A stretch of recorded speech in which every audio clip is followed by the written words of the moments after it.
a paz do Senhor. Graças a Deus, mais uma oportunidade que Deus nos proporciona de estarmos aqui. Continue orando por mim. Necessito das vossas orações. Ore pela minha esposa, meus filhos, pela minha família. Somos carentes das vossas orações. Irmãos,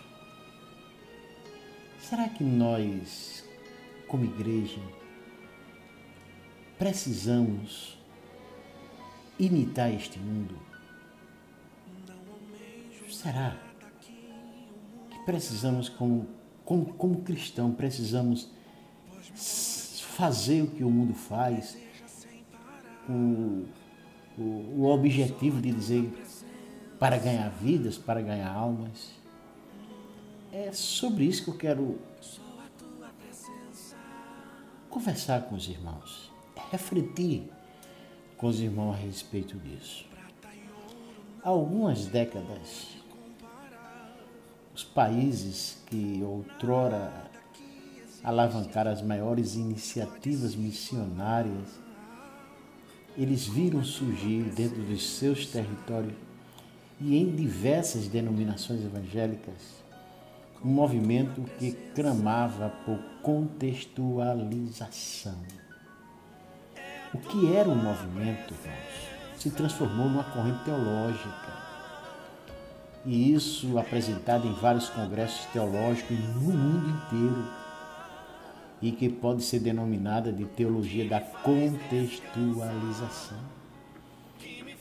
Com reflexos avassaladores na igreja evangélica aqui no Brasil. Por exemplo,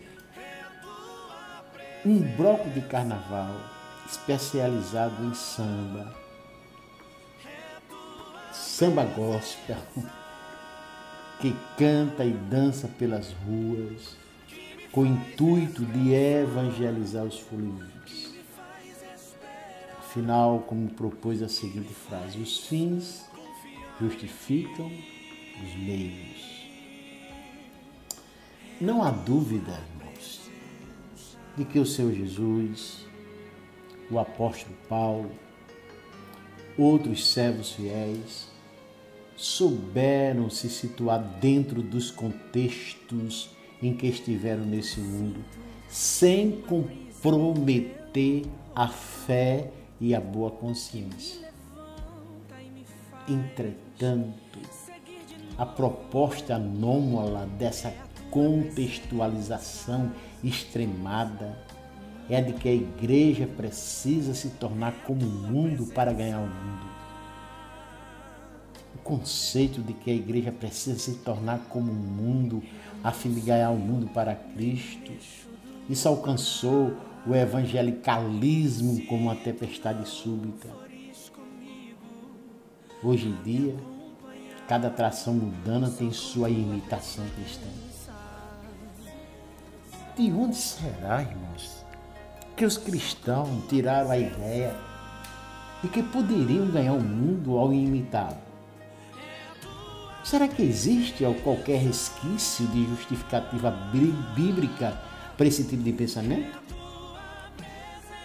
Muitos especialistas em marketing afirmam que existe e já convenceram muitos pastores. Ironicamente, costumam citar o apóstolo Paulo como alguém que defendeu a adaptação do evangelho ao gosto do auditório. Aí um desses escreveu, Paulo nos legou aquilo que eu considero a perspectiva mais rica do marketing nas comunicações. O princípio que chamaremos de contextualização. Paulo estava disposto a moldar sua comunicação de acordo com as necessidades dos ouvintes para obter os resultados que desejava. Veja bem. Ainda outro adepto diz assim: primeiro a utilizar o marketing na igreja foi o apóstolo Paulo. Afinal de contas, o apóstolo Paulo realmente escreveu: fiz-me de fraco para com os fracos, com o fim de ganhar os fracos. Fiz-me de tudo para com todos, com o fim de por todos os modos salvar alguns. Tudo faço por causa do Evangelho, com o fim de me tornar cooperador com ele. E seria isso uma ordem para nós servirmos do pragmatismo do ministério? Estaria o apóstolo sugerindo que a mensagem do Evangelho pode ser ajustada para atrair as pessoas, acomodando-se aos apetites que elas têm por certas diversões e agradando seus vícios prediletos? É evidente que o apóstolo Paulo, quando disse tudo faço por causa do Evangelho, não estava sugerindo que a mensagem do Evangelho e a sã doutrina fossem diluídas para satisfazer os desejos mundanos dos descrentes, muito menos as paixões carnais dos crentes.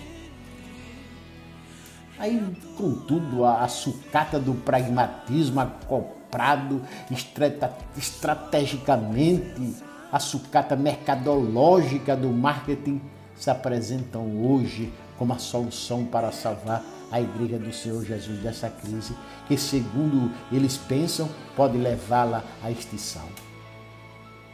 É como se ele estivesse dizendo: acuda, Jesus precisa de ajuda. Que piada de mau gosto, irmão, com o único e soberano Senhor das nossas vidas. Aí esse pragmatismo, ele se infiltra sutilmente na igreja, com a concepção de que as metodologias que funcionam são mais relevantes e viáveis do que metodologias bíblicas. É difícil. O pragmatismo é essencialmente relativista, chega ao ponto de descartar qualquer noção que defina absolutos, como o certo e errado, bem e mal, verdade e mentira.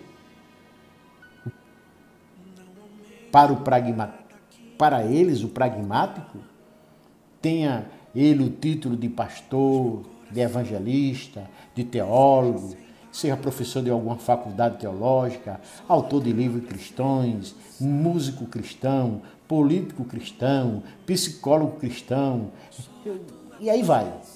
A prioridade é saber se determinada prática é vantajosa, seja lá qual for o critério que for, sem a mínima preocupação se tal prática está ou não de acordo com os princípios, modelos e exemplos bíblicos.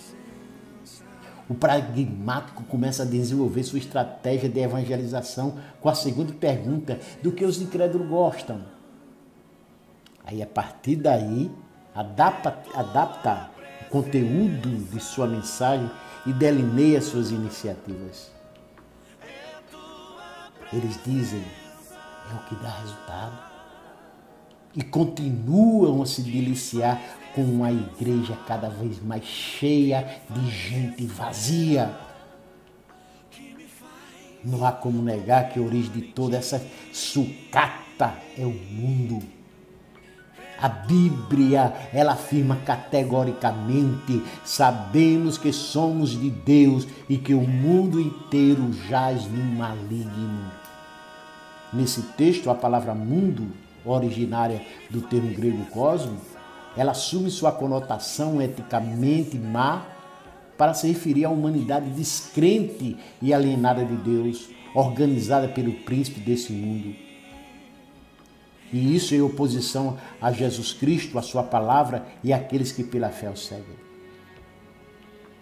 O apóstolo João, na sua primeira epístola, já no final do primeiro século depois de Cristo, a penetração sorrateira da mentalidade gnóstica na igreja, impelido pelo Espírito Santo. Isso nós falamos um pouco sobre isso na semana passada. Combateu o gnosticismo esotérico que promovia uma falsa espiritualidade centrada no conceito dualista de que o espírito é integralmente bom e a matéria é integralmente má.